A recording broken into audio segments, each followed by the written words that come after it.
Les maîtres chanteurs des entreprises japonaises, les Sokaya. Le mystérieux perturbateur en assemblée générale. Imaginez une assemblée générale d'actionnaires à Tokyo. Le PDG entame son discours sur le regard attentif de centaines d'investisseurs. Soudain, un homme au costume voyant se lève et interrompt la réunion de voix forte, menaçant de révéler un scandale embarrassant. Oi, shacho, koreisho hanashitara zenbu barasu na. Malaise général. Qui est-il? Un actionnaire ordinaire? Pas vraiment. Cet individu est un Sokaya, un maître chanteur d'entreprise d'un genre unique au Japon, spécialisé dans l'art de faire pression sur les dirigeants en plein meeting. Bienvenue dans Nico's Talk pour découvrir l'histoire méconnue mais fascinante des Sokaya, ces racketteurs d'assemblée qui ont fait trembler les plus grandes sociétés japonaises. Avec un ton accessible et quelques anecdotes incroyables, nous allons voir comment ces personnages ont prospéré, comment ils opéraient en coulisses, comment la loi et les entreprises ont fini par riposter et ce qu'il en reste aujourd'hui. Installez-vous, l'histoire commence.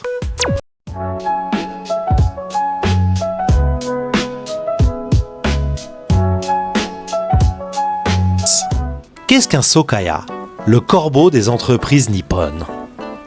Un Sokaya, littéralement homme de réunion, est un maître chanteur spécialisé qui s'invite dans les assemblées générales d'actionnaires des entreprises japonaises. Concrètement, ces individus, souvent liés au Yakuza, la mafia japonaise, achètent juste quelques actions pour pouvoir avoir le droit d'assister à l'assemblée générale. Une fois à l'intérieur, ils utilisent la réunion comme scène pour faire pression sur la direction. Leur méthode classique, menacer de divulguer publiquement des secrets embarrassants sur l'entreprise ou ses dirigeants. Faute comptable, scandale privé, liaison cachée, si on ne les paie pas pour se taire. Damatte hoshika kane dase. Ces racketteurs, très particuliers, exploite une caractéristique forte de la culture japonaise d'entreprise, la peur du scandale et de la honte publique. Dans un pays où la réputation est capitale, voir un actionnaire révéler une faute lors d'une assemblée générale devant la presse et les investisseurs peut être dévastateur. Les Sokaya le savent et en jouent à fond. Payez-moi ou j'étale vos autres secrets sur la place publique. Face à ce chantage, beaucoup de sociétés préférait autrefois payer discrètement. Si la cible cède, le Sokaya empoche la somme et en échange s'abstient de toute perturbation. Parfois même, il peut rendre service en neutralisant d'autres troubles faits. S'il est payé par l'entreprise, il va empêcher que d'autres Sokaya ne viennent gâcher la réunion en intimidant lui-même ses confrères plus virulents. Oui, l'ironie veut que certains de ces maîtres chanteurs se présentent comme des anges gardiens de l'ordre une fois qu'ils ont été achetés. L'arsenal des Sokaya, menaces, psychologie et méthodes créatives. Les Sokaya ne manquent pas d'imagination pour faire trembler les dirigeants. Voici quelques-unes de leurs méthodes favorites. Recherche de casseroles? En amont, les Sokaya passent au crible la vie de l'entreprise et de ses patrons. Ils traquent le moindre dérapage, notes de frais louches, pollution dissimulée, vie privée des dirigeants. Tout peut servir de munitions pour du chantage. Ils sont de véritables détectives de l'ombre, capables d'exhumer une vieille affaire et de la brandir à l'Assemblée générale comme une bombe. Prise de parole à l'Assemblée générale, le jour J, muni de son droit de parole d'actionnaire, le Sokaya peut interrompre la réunion et poser des questions humiliantes en public. « Monsieur le Président, confirmez-vous que la société a truqué ses comptes l'an dernier ?» Effet de stupeur dans la salle, exactement ce que le Sokaya veut. À ce moment, soit l'entreprise cède à la panique et négocie en coulisses qu'il se taise, soit elle encaisse le coup publiquement. Pendant des décennies, beaucoup ont choisi le carnet de chèques. Chantage par faux scandale. Parfois, il n'y a même pas de vrais secrets. Certains Sokaya sont par ses maîtres dans l'art d'inventer de toutes pièces des accusations. Impossible à vérifier sur le moment. Une allégation floue mais sulfureuse, jetée en pleine réunion, corruption, malversation, peut suffire à affoler les dirigeants. La simple menace d'une rumeur publique fait assez peur pour soutirer de l'argent. Pression psychologique et culturelle, au Japon, un dirigeant humilié publiquement perd la face. ce qui est souvent pire que de perdre de l'argent. Les Sokaya exploitent ce point faible culturel. Ils savent que l'embarras public équivaut à un échec cuisant dans la mentalité locale. Ils jouent donc la montre et la tension. Silence lourd, allusion insidieuse, tout pour que la cible se sente au bord du précipice et préfère payer plutôt que de subir la honte. Menaces physiques et intimidation, derrière le chantage moral, il y a parfois la force brute. N'oubliez pas que nombre de Sokaya sont liés au Yakuza. Si la persuasion orale ne suffit pas, les menaces implicites, voire explicites, de violence peuvent entrer en jeu. Certains ont fait savoir aux dirigeants « Si vous ne payez pas, vos employés pourront avoir des problèmes ». Un sous-entendu glacial qui a souvent raison des plus courageux. La tactique du banzai. Voici une méthode plus folklorique mais tout aussi efficace. Un banzai Sokaya débarque sur le site de l'entreprise et se met à haranguer les employés en criant « Banzai ! Vive l'empereur !» sans arrêt dans les bureaux et le hall. Officiellement, il prétend encourager les troupes en bon actionnaire patriote. En réalité, il dérange à tel point les activités que la société finit par payer sur le champ pour qu'ils s'en aillent. Une extorsion par excès de zèle patriotique en somme. Presque un sketch si ce n'était pas un chantage. Faux journaux et vraies rumeurs. Certains Sokaya éditent même de faux journaux internes ou tracts remplis de ragots sur une entreprise distribués stratégiquement aux actionnaires et aux médias avant l'Assemblée générale. Le message est clair. Voyez tout ce que j'ai contre vous. Il est encore temps de m'acheter pour éviter la parution. Ce procédé, moins bruyant mais tout aussi vicieux, sème la peur de voir l'affaire s'ébruiter dans la presse. Et aussi, camion à haut-parleurs, Uyokudantai. Quand la loi a commencé à les gêner pour accéder aux assemblées générales, les Sokaya ont innové hors des salles de réunion. Certains ont créé de faux groupes d'extrême droite, appelés les Uyokudantai, et se sont mis à stationner des camions équipés de mégaphones devant le siège des entreprises, hurlant des accusations et des slogans pour ruiner leur réputation. Véritable cauchemar sonore et médiatique, le vacarme attire l'attention du voisinage, des médias et fait paniquer les dirigeants. Là encore, le silence et le moteur du camion s'achètent. Une enveloppe aux faux militants et le camion disparaît. Ce cinéma a été très pratiqué dans les années 80-90. On voit, le Sokaya est un maître du chantage multidimensionnel. Un pied dans la légalité, c'est un actionnaire après tout. Un pied dans le crime organisé. Il sait exploiter les failles du système et les faiblesses humaines, avec parfois une touche d'humour noir, involontaire. Dans ses méthodes, il terrorise autant qu'il fascine. Mais d'où vient ce phénomène ? Pour comprendre, replongeons dans le contexte historique qu'il a vu naître et prospérer. Genèse dans le Japon d'après-guerre, années 1950-1960. Le phénomène des Sokaya puise ses racines dans l'histoire économique du Japon d'après 1945. Après la Seconde Guerre mondiale, le pays est en ruine, mais va connaître un redressement fulgurant. Les réformes imposées par les Alliés durant l'occupation introduisent plus de transparence dans la gestion des entreprises et fragilisent paradoxalement les directions. Les malversations et scandales internes deviennent plus faciles à dévoiler dans ce nouveau climat. Dans le même temps, le capitalisme japonais se relance à toute vitesse pendant le boom économique des années 50-60. Des milliers de sociétés font appel à l'épargne publique et multiplient les actionnaires. Or, plus une entreprise s'ouvre à des investisseurs extérieurs, plus elle s'expose à voir ses petits secrets révélés. C'est dans ce contexte que les Sokaya réapparaissent, car des formes de chantage similaires existaient déjà au début du XXe siècle et prospèrent initialement juste après-guerre. Certaines entreprises elles-mêmes ont recours à ces individus pour se protéger. Cela peut sembler fou, mais dans les années 50, l'ordre public est fragile. Les syndicats et opposants font parfois irruption dans les assemblées générales pour réclamer des comptes. Des dirigeants engagent alors d'anciens voyous ou yakuza comme gardes du corps d'assemblée.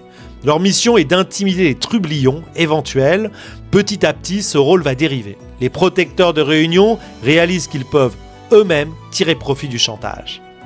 Pourquoi attendre qu'un adversaire attaque quand on peut monnayer son silence ? Les Sokaya modernes est nés, mélange de garde du corps, de maîtres chanteurs et de consultants autoproclamés en gestion de crise. L'âge d'or et impunité, années 1970-1980. Pendant les années 1970 et 80, le Japon vit son âge d'or économique. C'est aussi l'âge d'or des Sokaya. Ils deviennent très nombreux, très actifs et quasiment incontournables dans le paysage des grandes entreprises. Quelques éléments marquants de cette époque.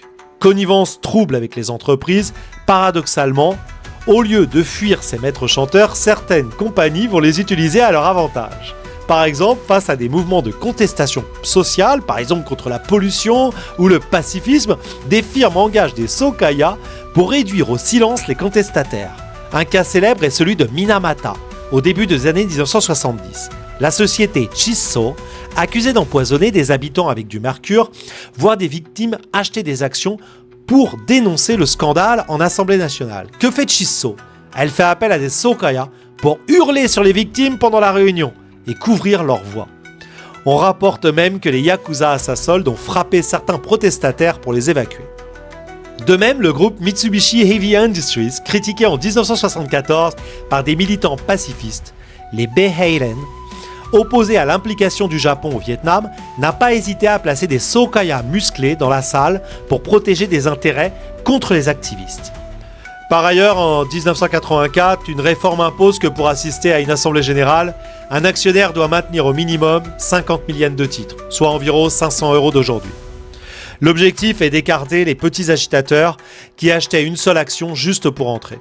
Ces mesures freinent un peu le phénomène mais ne l'arrêtent pas. Les sokaya les plus aguerris contournent facilement l'obstacle. Ils se regroupent pour atteindre le seuil ou opèrent via des prête-noms. Dans les années 80, le boom financier, bulle spéculative, enrichit encore plus les entreprises. Et les sokaya, cette décennie, est probablement le pic de l'affluence. Tactique d'esquive des entreprises. Plutôt que d'affronter frontalement les sokaya et risquer un scandale, les grands groupes vont trouver une astuce ingénieuse. Regrouper leur assemblée générale le même jour. Vers la fin des années 80, jusqu'à 95% des entreprises cotées choisissent le même créneau, fin juin, 10h du matin, pour venir à leur assemblée générale. Ainsi, les mêmes sokaya ne peuvent matériellement pas être présents partout pour poser des problèmes. Cette technique a compliqué la vie des racketteurs, mais aussi des actionnaires honnêtes, qui ne pouvaient plus assister qu'à une ou deux réunions simultanées au lieu de surveiller plusieurs sociétés. Un pis-aller révélateur du climat de méfiance généralisée à l'égard des assemblées générales à l'époque. Malgré ces tactiques et des débuts de loi, les sokaya restent puissants jusqu'à la fin des années 80. Ils sont devenus des figures quasi institutionnelles du capitalisme japonais débridé de l'ère Showa, mais dans les années 90 vont marquer le début de leur chute à coups de scandales retentissants. Les scandales éclatent année 1990. Les scandales des années 90 démarrent brutalement pour l'économie japonaise avec l'éclatement de la bulle financière. Dans ce contexte plus morose, la tolérance envers la corruption diminue et plusieurs scandales impliquant des sokaya éclatent au grand jour. La presse plus libre et les autorités poussées à l'action vont exposer ce que tout le monde soupçonnait sans le voir. Voici 4 affaires marquantes qui ont sonné le glas de l'âge d'or des sokaya. Affaire Nomura Securities 1997. Le géant de la finance a pris la main dans le sac. Nomura, la plus grande société de courtage au Japon, est éclaboussée en 1997 par la révélation de gigantesques paiements occultes à un sokaya. Son président à l'époque, Hideo Sadamaki, doit démissionner après qu'on ait découvert que la firme avait versé 370 millions de yens, environ 3 millions d'euros, à un certain Ryuichi Koike, fameux racketteur d'entreprise. Le scandale fait grand bruit. Nomura est mise sous enquête officielle, ses dirigeants s'excusent publiquement, la tête basse. Image inhabituelle pour ces pontes de la finance lors du procès qui s'ensuit. 3 ex-dirigeants plaident coupables d'avoir conspiré pour verser des pots de vin à Koike. Fait stupéfiant. Koike ne se contentait pas de réclamer de l'argent, il avait acquis assez d'actions Nomura pour faire nommer un complice au conseil d'administration de la société. Autrement dit, il avait commencé à infiltrer la gouvernance même de sa cible. Cette affaire révèle à quel point même les plus grosses institutions financières étaient vulnérables au sokaya. La sanction ne se fait pas attendre. Nomura est temporairement suspendu de certaines opérations boursières en guise de punition du jamais vu au Japon. Ce scandale, avec d'autres, entame la confiance du public dans le Japan Inc. et pousse les autorités à sévir. Ensuite, l'affaire Daiichi Kangyo Bank en 1997 également, des prêts bancaires aux parrains du chantage. La même année, c'est la première banque du Japon, la Daiichi Kangyo Bank DKB, qui se retrouve dans l'œil du cyclone. On découvre que plusieurs cadres de DKB ont approuvé des prêts douteux totalisant des milliards de yens À qui, je vous le donne dans le mille, Ryuichi Koike, encore lui. En clair, la banque aurait utilisé des filiales pour prêter de l'argent sans garantie à ce Sokaya, qui n'aurait jamais remboursé. Une manière déguisée de le financer pour qu'il reste tranquille. Les chiffres donnent le vertige. Koike est accusé d'avoir estorqué au total 12,4 milliards de yens auprès de la DKB et de plusieurs grandes sociétés de brocage sur la période. L'affaire DKB tourne à la débâcle, son président, Kunichi Miyazaki, doit démissionner et sera retrouvé, suicidé quelques semaines plus tard, submergé par la honte. Un ancien président, Tadashi Okuda, est inculpé pour avoir autorisé ces prêts illégitimes. Ce scandale, l'un des plus graves de la décennie, illustre comment les Sokaya, les plus influents, tels que Koike, étaient au cœur d'un vaste réseau mêlant finance et crime organisé. Koike lui-même finit par être arrêté en 1997. Au tribunal, il narguera ses accusateurs en affirmant qu'il n'avait rien exigé du tout et que Nomura lui avait donné l'argent de son propre gré. Mais bien sûr. Autrement dit, selon lui, c'est la banque et le courtier qui venaient spontanément acheter ses services pour éviter des ennuis. La ficelle est grosse, mais montre que pendant longtemps, ces transactions mafieuses étaient presque normalisées dans le milieu des affaires. Le PDG piégé et déchu, l'affaire Ito Yokado, 1992.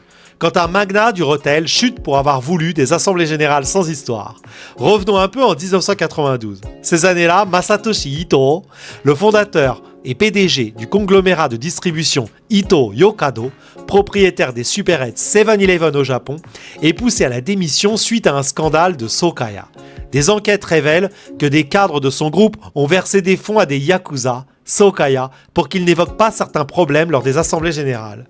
Ito clame qu'il n'était pas au courant, mais une partie de l'argent est tracée jusqu'au compte bancaire de sa propre épouse. Ce qui fait très mauvais effet. Contrairement d'assumer la responsabilité, ce grand patron, autrefois adulé, annonce publiquement sa démission en s'excusant auprès du public.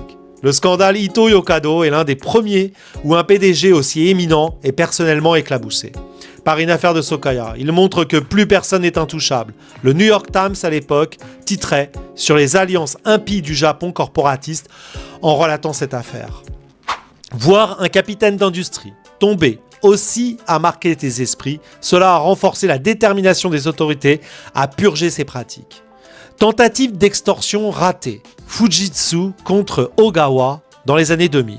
La police tend un piège aux racketteurs. En 2000, une histoire vient prouver que le temps a changé. Cette fois, ce sont les maîtres chanteurs qui se font piéger. Kaoru Ogawa, 62 ans, un Sokaya bien connu du milieu, tente d'extorquer 50 millions de yens à une filiale de Fujitsu, un important fabricant informatique. Sa méthode, il brandit un faux contrat et prétend que son complice a été lésé par un appel d'offres truqué de sa filiale. Il exige un énorme dédommagement, sinon gare aux révélations. Mais cette fois, au lieu de payer, l'entreprise alerte la police. Ogawa et 2 complices sont arrêtés en flagrant délit de chantage. Lors de l'enquête, on découvre qu'Ogawa n'en était pas à son coup d'essai. Il avait déjà purgé une peine de prison pour une tentative d'extorsion précédente et s'était même attaqué à la brasserie Kirin quelques années plus tôt. Cette arrestation en 2000 montre que désormais les grandes sociétés n'hésitent plus à faire appel aux forces de l'ordre, signe d'un tournant dans la lutte anti-Sokaya.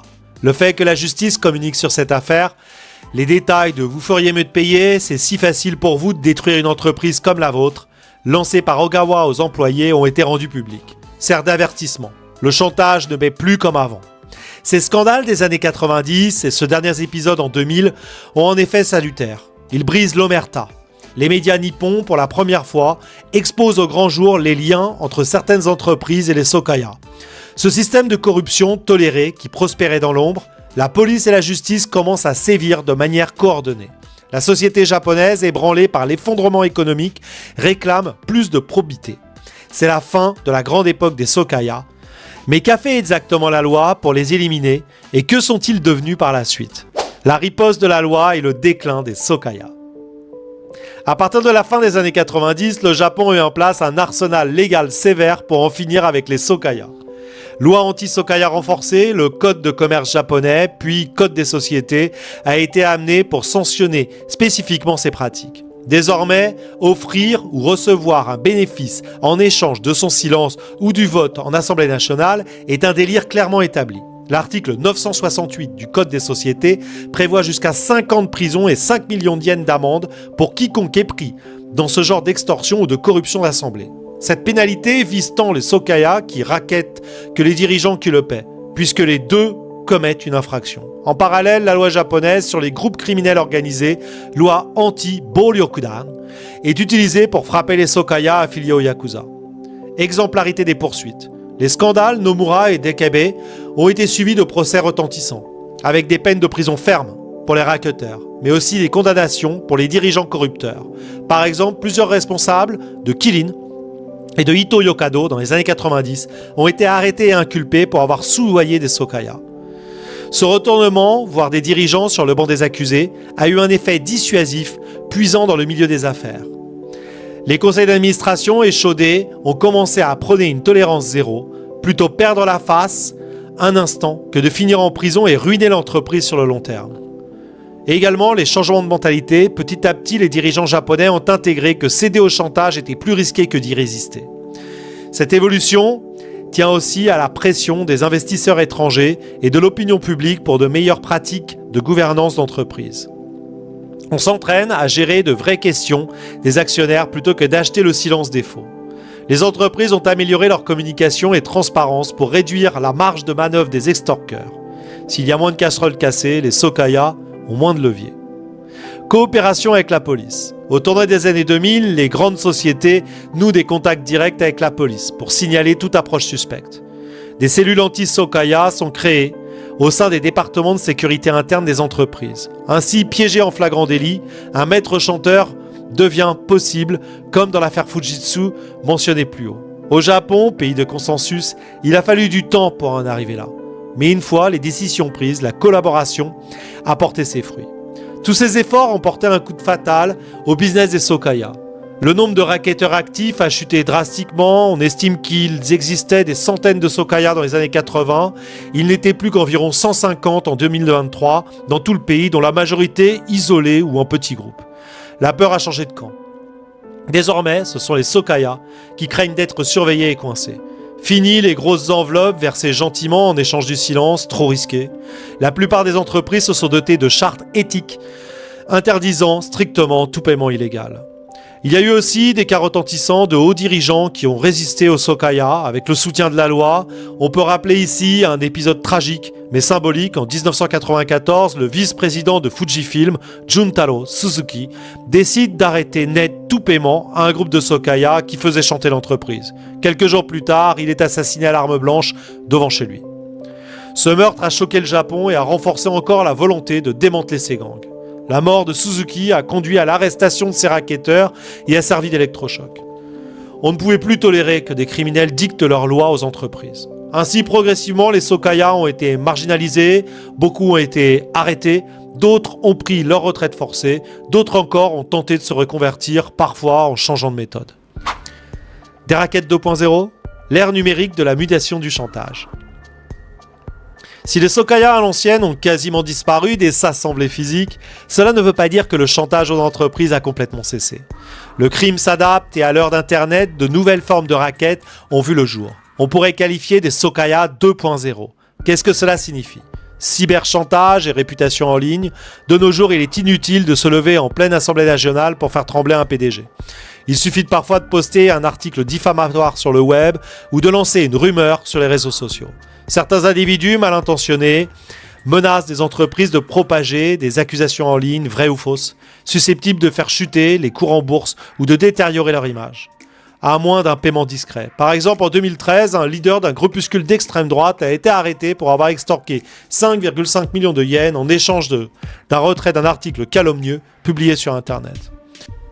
Le principe est le même que celui des Sokaya classiques, mais la tribune utilisée est plutôt un écran qu'une salle d'assemblée générale. Et la menace de scandale se propage via les réseaux. Ce genre de cyber-extorsion reste malheureusement rare, mais il a fait son apparition. Scandale filmé en caméra cachée dans l'ère numérique, un dirigeant a bien plus de mal à se cacher une carte de conduite. Tout le monde a une caméra dans sa poche.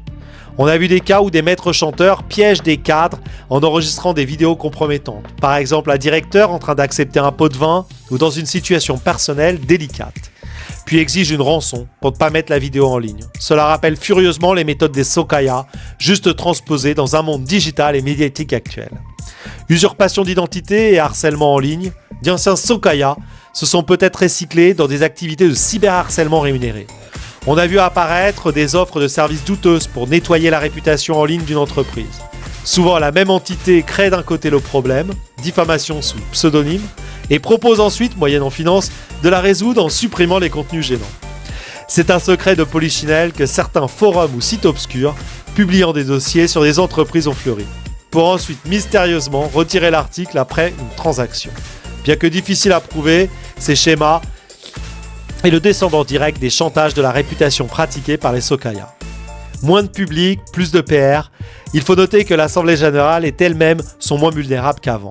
Elles sont souvent diffusées en streaming, encadrées par des huissiers, et les questions des actionnaires font l'objet de règles précises. Un agitateur isolé a peu de chances de voir prendre un otage en Assemblée nationale entière aujourd'hui.